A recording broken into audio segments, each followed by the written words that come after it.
नमस्कार साथियों, welcome to नाम नॉलेज हब। कैसे हैं आप लोग? आशा करते हैं अच्छे होंगे और आप सभी की तैयारी शानदार तरीके से चल रही होगी। तो 69 बीपीएससी का फाइनली नोटिफिकेशन साथियों जारी कर दिया गया है और आपको पता है कि टेंटेटिव डेट जो है आपके एग्ज़ाम का वो 30 सितंबर है। 30 सितंबर को फाइनली आपका एग्ज़ाम मानकर चले कि होगा। आज के इस वीडियो में हम लोग चर्चा करेंगे कि लास्ट एग्ज़ाम जो आपका 68 बीपीएससी का फरवरी माह में कंडक्ट जो करवाया गया था उसमें किस प्रकार के क्वेश्चन पूछे गए थे, किस किस टॉपिक से क्वेश्चन पूछे गए थे और एक नोट्स के भी बारे में आपको बताएंगे। कंप्लीट बिहार स्पेशल का आपको नोट्स मिलेगा जिसमें 30 क्वेश्चन में 28 क्वेश्चन आप सही कर आएंगे उस नोट्स को पढ़कर। तो चलिए हम लोग इस वीडियो में प्रीवियस ईयर के क्वेश्चन को डिस्कस करेंगे, साथ साथ लास्ट में नोट्स की भी चर्चा करेंगे। चैनल पे पहली बार आए हैं तो चैनल को सब्सक्राइब कर दीजिएगा, वीडियो अच्छा लगेगा वीडियो को लाइक भी कर दीजिएगा। चलिए शुरू करते हैं। पहला क्वेश्चन प्रीवियस ईयर में पूछा गया था कि Mahatma Gandhi and Bihar some reminiscence के लेखक कौन थे, बताएं। इस प्रश्न का सही उत्तर क्या हो जाता? कर्पूरी ठाकुर, डॉक्टर राजेंद्र प्रसाद, जेपी नारायण या इनमें से कोई नहीं या एक से अधिक सही? बताएं इस प्रश्न का सही उत्तर क्या हो जाता? इस प्रश्न का जो सही उत्तर हो जाता वो हो जाता doctor Rajendra Prasad. Option B जिनका भी आ रहा है बिल्कुल सही जवाब है। इसके अलावा डॉक्टर राजेंद्र प्रसाद ने बहुत सारी पुस्तकें लिखी जो आपको जानना जरूरी है। एक जो मोस्ट इंपॉर्टेंट है वो है इंडिया डिवाइडेड। क्या है? India divided. इंडिया डिवाइडेड काफ़ी बार पूछा जा चुका है, जिसे हम लोग हिंदी में अगर लिखा जाए तो खंडित भारत करके भी आपको कभी कभी दे दिया जा सकता है। तो आप कंफ्यूज मत होइएगा, इंडिया डिवाइडेड ही। इसके साथ साथ याद रखेंगे चंपारण में महात्मा गांधी, MK गांधी। इसके बाद है द यूनिटी ऑफ इंडिया। इसके बाद आपको याद रखना है महात्मा गांधी एंड बिहार। महात्मा गांधी यानी महात्मा गांधी, चंपारण और बिहार से संबंधित अगर कोई भी प्रश्न आपके एग्जाम में पूछा जाएगा कि उसके लेखक कौन है तो सीधा आपको डॉक्टर राजेंद्र प्रसाद टिक करना है। इसके बाद सत्याग्रह इन चंपारण। तो उसी प्रकार देखिए Mahatma Gandhi and Bihar some reminiscence. अगर आपको पता होगा कि महात्मा गांधी एंड बिहार से संबंधित कोई पुस्तक पूछा है तो उसके जो लेखक हैं वो डॉक्टर राजेंद्र प्रसाद है। तो आपको याद रखना है ये सभी पुस्तकों के जो लेखक हैं वो डॉक्टर राजेंद्र प्रसाद है। बिहार के सिवान के जीरादेई गाँव के रहने वाले हैं और भारत के, याद रखना है आपको, प्रथम राष्ट्रपति भी हैं जिनका संबंध कहाँ से है? बिहार से है। अगला जो क्वेश्चन था वो था कि बिहार का सबसे पुराना गिरजाघर कौन सा है? अच्छा क्वेश्चन था। तो सही उत्तर हो जाता पादरी की हवेली बिहार का सबसे पुराना गिरजाघर था। इसे हम लोग ब्लेस्ड वर्जिन मैरी का दर्शन के भी नाम से जानते हैं। इसका जो निर्माण है वो रोमन कैथोलिक ने 1713 ईस्वी में कहाँ करवाया था? पटना में करवाया था। याद रखना है कब इसका निर्माण किया गया था? 1713 ईस्वी में रोमन कैथोलिकों ने इसका निर्माण कराया था। इसे हम लोग ब्लेस्ड वर्जिन मैरी का दर्शन के भी नाम से जानते हैं। बात करें आपका स्टीफन चर्च, ये भी पटना में स्थित है। ल्यूक चर्च की बात करें तो ल्यूक चर्च जो है दानापुर छावनी, जो कि पटना से लगभग 10-15 किलोमीटर के आसपास आई थिंक है, और इसका जो निर्माण है वो 1830 ईस्वी में हुआ था। तो ये तीनों चर्च के बारे में आपको याद रखना है। अगला जो क्वेश्चन है वो हम लोग देखेंगे। दिवंगत अभिनेता कुदुमलाल गांगुली, जिन्हें उनके मंचीय नाम अशोक कुमार से भी जाना जाता है, का जन्म बिहार के निम्नलिखित में से किस शहर में हुआ था? बताएं। ये प्रश्न साथियों सभी आपके नोट्स में दिए गए थे। अगर आपने पिछले नोट्स को खरीदा होगा तो आप जरूर इस क्वेश्चन को हल किए होंगे। इस प्रश्न का जो सही उत्तर हो जाता है अशोक कुमार कहाँ के रहने वाले हैं? तो अशोक कुमार का संबंध भागलपुर से है। याद रखना है ये एक अभिनेता हैं, भागलपुर बिहार से इनका संबंध है। इनके बारे में पूछा जाता है कि इन्हें दादा साहब फाल्के पुरस्कार कब मिला? तो 1988 में इन्हें दादा साहब फाल्के पुरस्कार मिला। 1962 में इन्हें पद्मश्री मिला। 1999 में इन्हें पद्म भूषण मिला और राष्ट्रीय फिल्म पुरस्कार इन्होंने 1969 ईस्वी में जीता। ये 4-5 पुरस्कार इनसे संबंधित एग्जाम में पूछे जा सकते हैं। भागलपुर बिहार से संबंधित हैं अशोक कुमार। अगला क्वेश्चन है विक्रमशिला विश्वविद्यालय किनके द्वारा स्थापित की गई थी? काफ़ी इजी क्वेश्चन पूछा गया था। ये साथियों आपको याद रखना है भागलपुर ज़िले के अंतर्गत, जब आप भागलपुर से मिर्ज़ा चौकी के क्रम में जाएंगे तो बीच में एक आपका स्टेशन आता है विक्रमशिला स्टेशन। वहाँ पर आप उतरकर अतिनचक गांव में पहुँचेंगे तो आपको विक्रमशिला विश्वविद्यालय देखने को मिलेगा। और इसका जो निर्माण है वो धर्मपाल के द्वारा करवाया गया था 8वीं शताब्दी में, आपको याद रखना है। और 1203 ईस्वी में बख्तियार खिलजी ने इसे नष्ट भी किया था। आगे बढ़ते हैं। इनमें से कौन प्रथम राज्यपाल थे बिहार के? बताएं। इसमें साथियों आज़ादी से पूर्व, आज़ादी के बाद कोई जिक्र नहीं किया गया है और आपके ऑप्शन में आज़ादी से पूर्व के ही नामों को मेंशन किया गया है, तो उसी के बेस पर आपको उत्तर देना था। तो इस प्रश्न का सही उत्तर हो जाता सर जेम्स डेविड शिप्टन जो है बिहार के प्रथम राज्यपाल थे आज़ादी से पहले। इनका जो कार्यकाल था वो 1 अप्रैल 1936 से लेकर 1 मार्च 1937 तक, ये याद रखना है, बिहार के प्रथम राज्यपाल रहे थे। इसके बाद आज़ादी के बाद जो बिहार के राज्यपाल बने थे वो बने थे जयराम दास दौलतराम।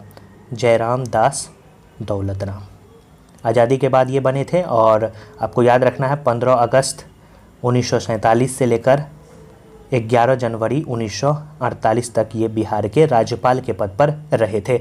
और सबसे कम समय तक बिहार के राज्यपाल पद पर कौन रहे थे, ये भी तथ्य एग्जाम में कभी कभी पूछा जा सकता है। तो याद रखना है आर.डी. प्रधान जो थे वो बिहार में सबसे कम समय तक राज्यपाल रहे थे। और सबसे अधिक समय तक कौन रहे थे, ये क्वेश्चन सीडीपीओ के द्वारा पूछा गया है। याद रखना है ए.आर. किदवई जो थे वो 2 बार बिहार के राज्यपाल रहे थे। इसके साथ साथ जो है वो सबसे लंबे समय तक बिहार के राज्यपाल के पद पर रहे थे। वर्तमान में बिहार के राज्यपाल कौन हैं? वर्तमान में बिहार के राज्यपाल जो है नए अभी बनाए गए हैं राजेंद्र अलेंकर। याद रखना है कौन है, राजेंद्र अलेंकर। और इसके बाद जो सर जेम्स डेविड शिप्टन थे ये बिहार के प्रथम राज्यपाल थे आज़ादी से पहले। इसके बाद जो बने थे वो थे सर मॉरिस गार्नियर हैलेट। तो आशा करते हैं समझ गए होंगे। वीडियो में आगे बढ़ने से पहले साथियों आपको बिहार स्पेशल क्विक नोट्स के बारे में बताना चाहते हैं। इस नोट्स को पढ़ के साथियों आप बिहार स्पेशल में 30 में से 28 प्लस प्रश्न आसानी से बना पाएंगे। इस नोट्स में आपको ईयरली करंट अफेयर को भी मेंशन किया गया है, यानी ईयरली करंट अफेयर भी इसमें शामिल किया गया है। बिहार स्पेशल का कंप्लीट नोट्स है। इसके अलावा आपको बिहार स्पेशल में कुछ पढ़ने की आवश्यकता नहीं पड़ने वाली है। यह साथियों इसका तीसरा संस्करण है। 67, 68 में भी नोट्स दिया गया था जिसमें काफ़ी ही अच्छा रिस्पॉन्स रहा था, इसलिए 69 में भी बिहार स्पेशल का नोट्स आपको दिया जाएगा।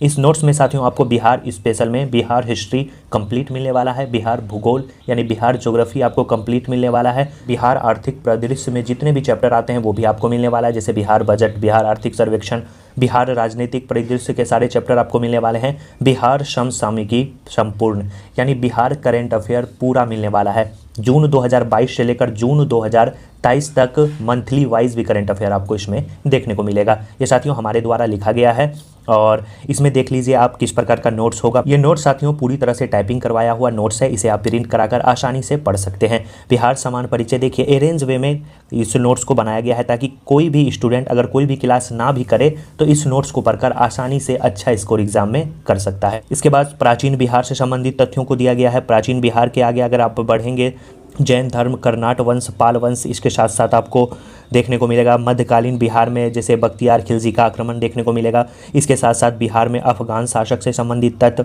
बिहार में सूफी संत, बिहार में सिख धर्म, इसके साथ साथ आपको मुगल काल में बिहार की क्या स्थिति थी उनसे संबंधित तथ्य देखने को मिलेगा। बिहार में जनजातीय विद्रोह, ये साथियों हिस्ट्री का पोर्शन है। इसके साथ साथ देखिए आधुनिक बिहार में 1857 की क्रांति और बिहार से संबंधित तथ्य मिलेगा देखने को।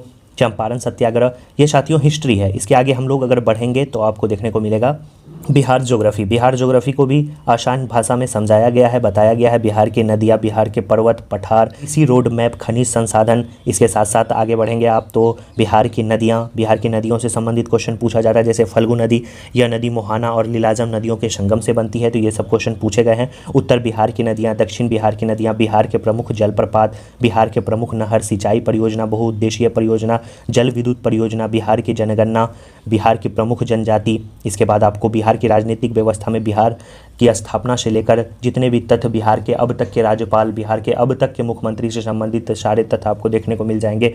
इसके बाद अगर आप आगे बढ़ेंगे, आगे बढ़ने के बाद आपको देखने को मिलेगा यहाँ पे बिहार पंचायती राज अधिनियम, नगर पालिका, अभी वर्तमान में बिहार में कितने नगर पालिका हैं, कितने नगर निगम हैं। इसके साथ साथ लास्ट में आपको क्विक नोट्स भी मिल जाएगा जो प्रीवियस ईयर में क्वेश्चन पूछे गए हैं। इसके बाद आगे बढ़ेंगे तो जीआई टैग, बिहार के किस किस चीज़ों को जीआई टैग मिला है, जैसे पश्चिम चंपारण के मिर्चा चावल को हाल ही में जीआई टैग मिला है, बिहार के प्रमंडल।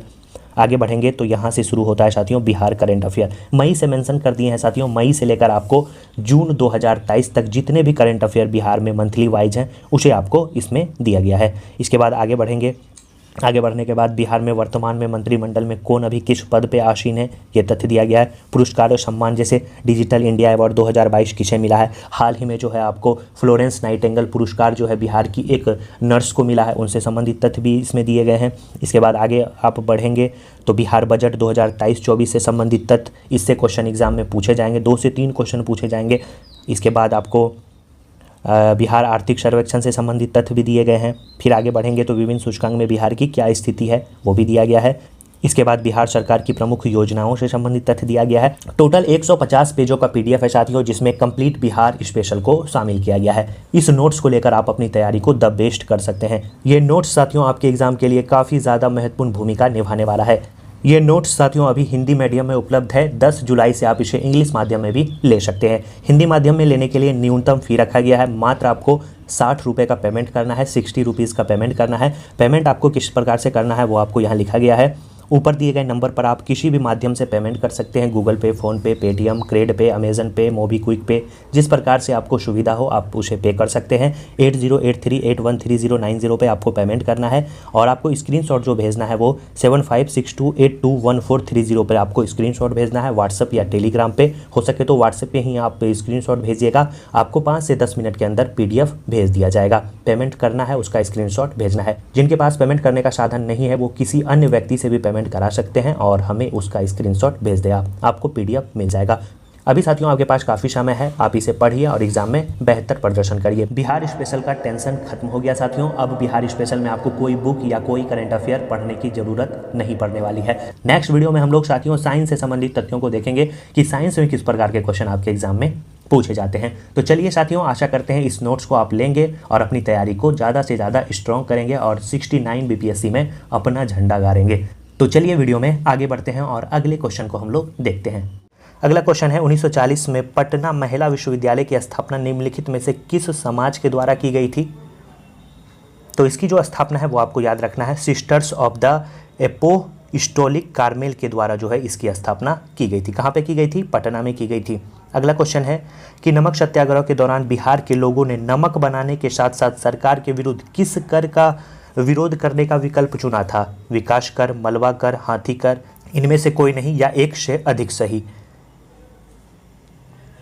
तो इस प्रश्न का जो सही उत्तर हो जाता वो आपको याद रखना है। इस प्रश्न का सही उत्तर हो जाता चौकीदारी कर।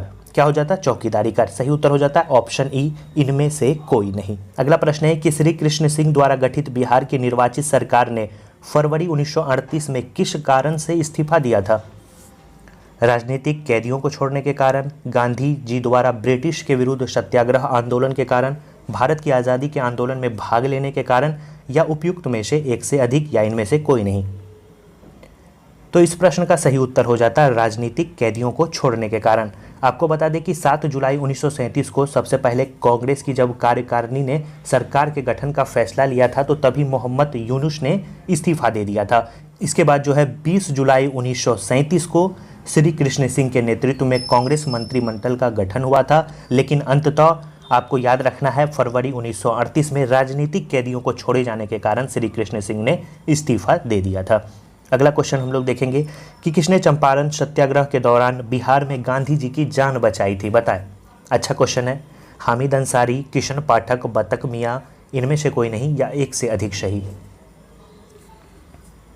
इस प्रश्न का सही उत्तर हो जाता बतक मियाँ ने ही चंपारण में गांधी जी की जान बचाई थी। आपको बता दें इसके बारे में कि जब गांधी जी चंपारण में थे, चंपारण सत्याग्रह के दौरान ही अंग्रेज ने गांधी जी को जहरीला दूध पिलाने की कोशिश की थी। तभी जो है रसोइये के रूप में बतक मियाँ ने गांधी जी को उस दूध को पीने से मना किया था।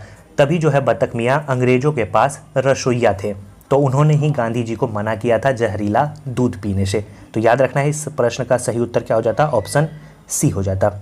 अगला क्वेश्चन है कि असहयोग आंदोलन के दौरान किसने बिहार में किसानों की अगुवाई की थी? अच्छा क्वेश्चन है।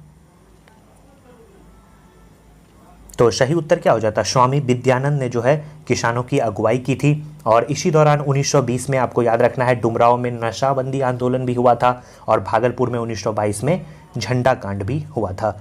और असहयोग आंदोलन आपको पता है कि कब स्थगित कर दिया गया? जब चौरा चौरी कांड हुआ था। तो ये तथ्य भी आप याद रखेंगे। अगला क्वेश्चन है कि स्वराज दल की स्थापना बिहार में किसने की थी? स्वराज दल आपको पता है कि इसकी स्थापना किसने की थी? स्वराज दल के बारे में पूछा जाए तो मोतीलाल नेहरू और चित्तरंजन दास ने स्वराज पार्टी यानी स्वराज दल की स्थापना की थी। और स्वराज दल की ही एक शाखा बिहार में बनाई गई थी जिसका नेतृत्व 1923 ईस्वी में किसने किया था? हमारे श्री कृष्ण सिंह ने किया था, जो कि बिहार के पहले मुख्यमंत्री भी थे।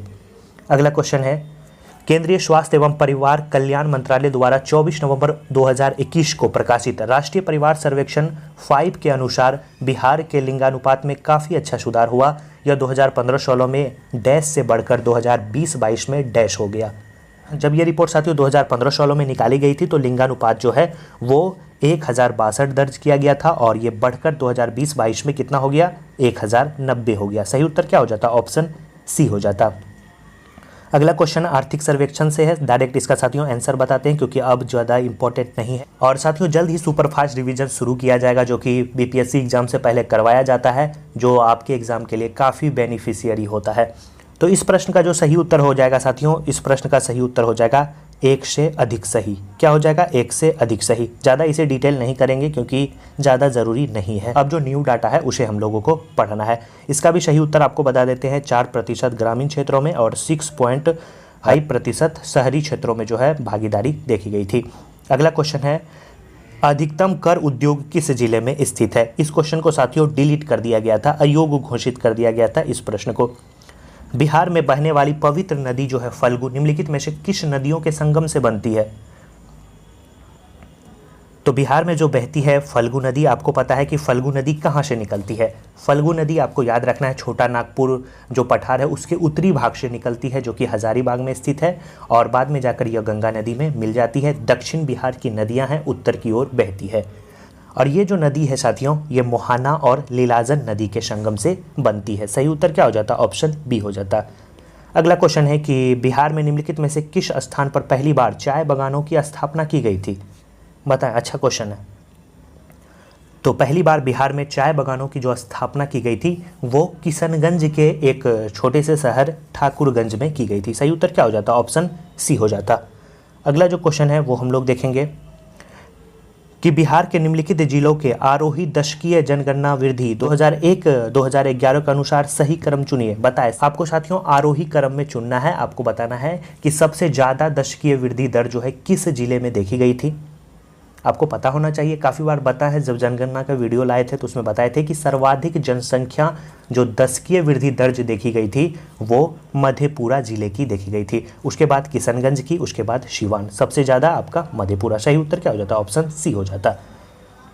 अगला क्वेश्चन हम लोग देखेंगे कि बिहार में कृषि आधारित उद्योगों में किस खाद्य उद्योग का जो है प्रभुत्व है, यानी सबसे ज़्यादा है। तो काफ़ी ईजी है, अनाज आधारित उद्योग जो है बिहार में सबसे ज़्यादा उसी का प्रभुत्व है।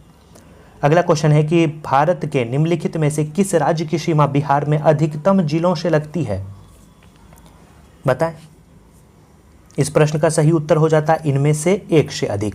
आपको पता है कि झारखंड से जो बिहार के जिलों की संख्या है वो कितनी है, वो 8 जिले लगते हैं। पश्चिम बंगाल से 3 जिले लगते हैं, उत्तर प्रदेश से 8 जिले लगते हैं, नेपाल से कभी कभी पूछा जाए तो कितने जिले लगते हैं, 7 जिले लगते हैं।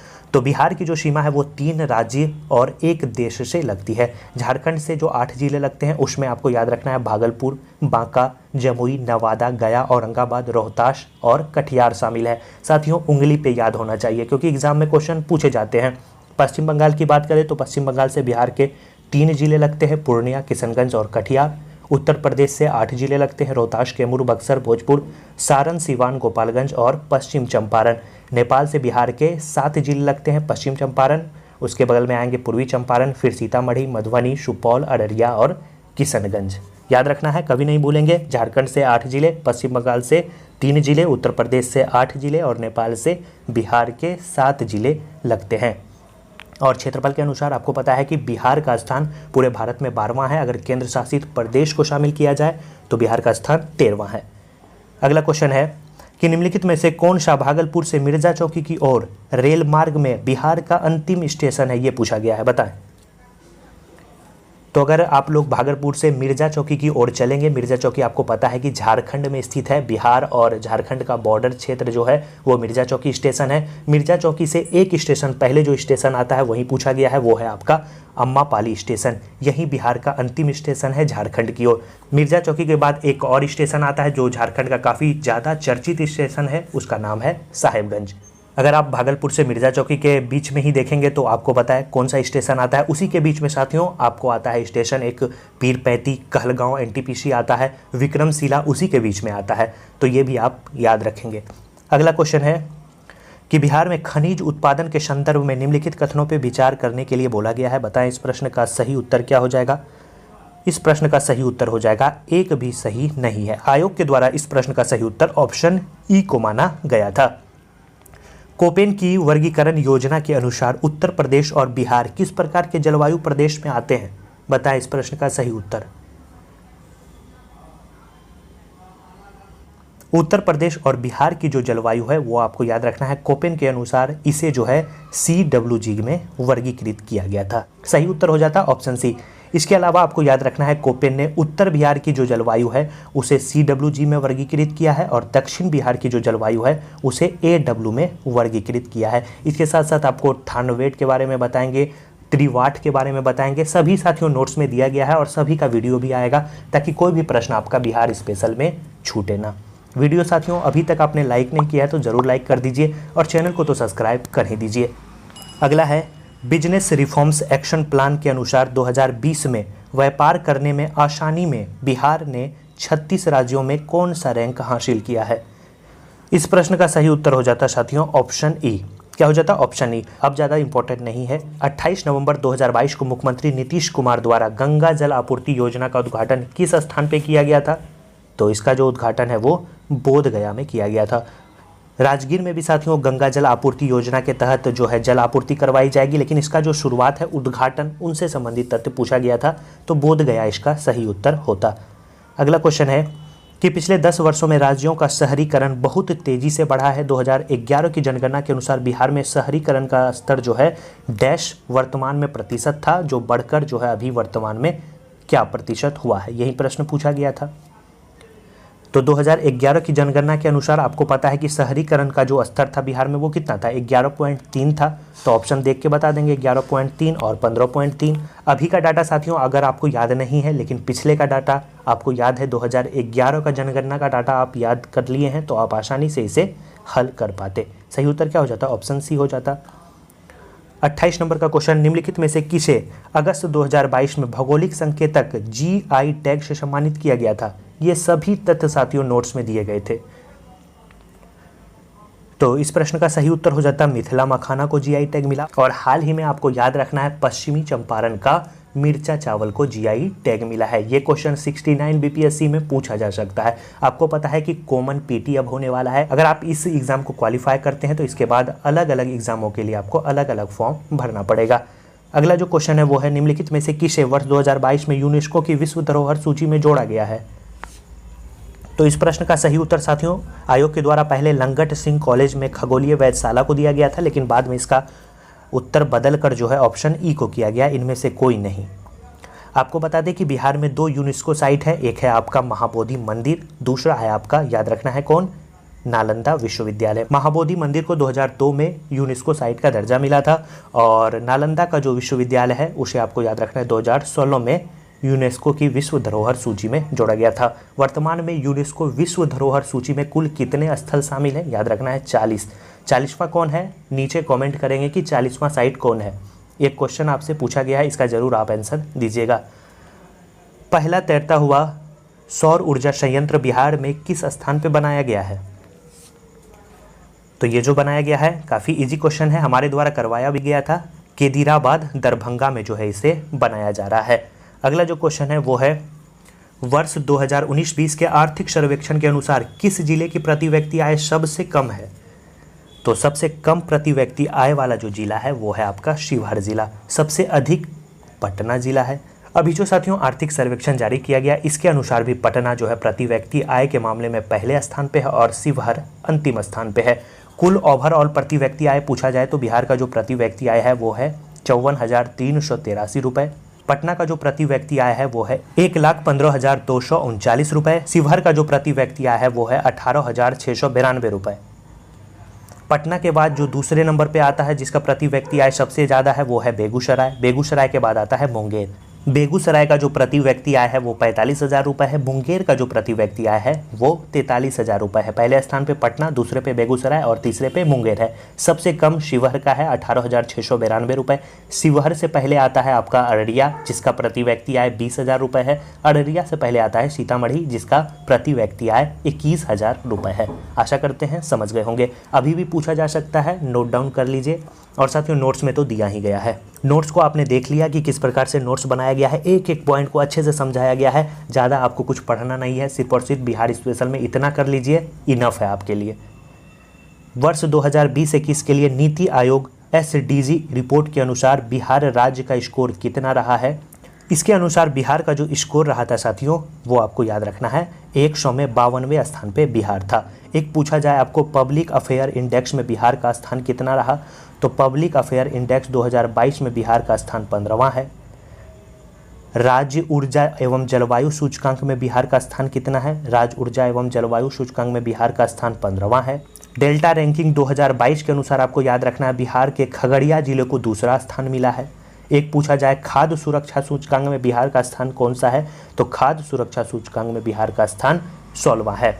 तो ये सभी तथ्य साथियों आप याद कर लीजिएगा, नोट्स में तो आपको दिया ही गया है। तो ये फाइनली 32 क्वेश्चन पूछे गए थे और पिछली बार 26 क्वेश्चन सीधे सीधे नोट्स से पूछे गए थे, 3-4 क्वेश्चन नोट्स में नहीं थे। इस बार साथियों नोट्स को इस प्रकार बनाया गया है कि अगर 30 क्वेश्चन पूछा जाए तो 28 प्लस क्वेश्चन सीधे नोट्स से आएंगे। तो इस नोट्स को आप बाय कर लीजिएगा। आपको बता दिया गया है कैसे बाय करना है, डिस्प्ले पे आपको शो कर रहा होगा। 60 रुपीज़ पेमेंट करेंगे हिंदी मीडियम के लिए, और इंग्लिश मीडियम साथियों आपको 10 तारीख से अवेलेबल होगा। जिन्हें हिंदी मीडियम लेना है वो पेमेंट कर ले सकते हैं। और साथियों 69 BPSC के लिए टेस्ट सीरीज भी चल रहा है। अगर आप टेस्ट सीरीज ज्वाइन करना चाहते हैं तो ज्वाइन कर सकते हैं, 2 महीने में उसे कंप्लीट किया जाएगा। चैनल पे साथियों आपको वीडियो मिल जाएगा टेस्ट सीरीज में कैसे जुड़ना है। अगर आप उस वीडियो को नहीं देखे हैं, नहीं जानते हैं, तो आप 7562821430 पर टेस्ट सीरीज लिखकर मैसेज कीजिएगा। आपको बता दिया जाएगा कि किस प्रकार से आपको जुड़ना है। मात्र 10 दिन हुए हैं साथियों, 19 से स्टार्ट हुआ था। अभी उसमें साथियों हिस्ट्री में मॉडर्न हिस्ट्री शुरू होने वाला है, फिजिक्स कंप्लीट हो चुका है। जितने भी प्रीवियस टेस्ट छूटे हैं उन सभी का PDF और उन सभी टेस्ट को ग्रुप में डाल दिया गया है। आप उसे लगा सकते हैं, बना सकते हैं। आज से आप साथियों जुड़ते हैं तो 19 अगस्त तक जो है टेस्ट को कंप्लीट करवा दिया जाएगा, पूरा सिलेबस कंप्लीट करवा दिया जाएगा। तो PDF लेना चाहते हैं PDF लीजिए, टेस्ट में जुड़ना चाहते हैं टेस्ट में जुड़िए। दोनों लेना चाहते हैं दोनों लीजिए और अपनी तैयारी को द बेस्ट करिए। मिलते हैं साथियों ऐसे ही शानदार वीडियो के साथ नेक्स्ट वीडियो में। अपनी तैयारी जारी रखिए, ज़्यादा से ज़्यादा रिवीजन करिए। धन्यवाद साथियों।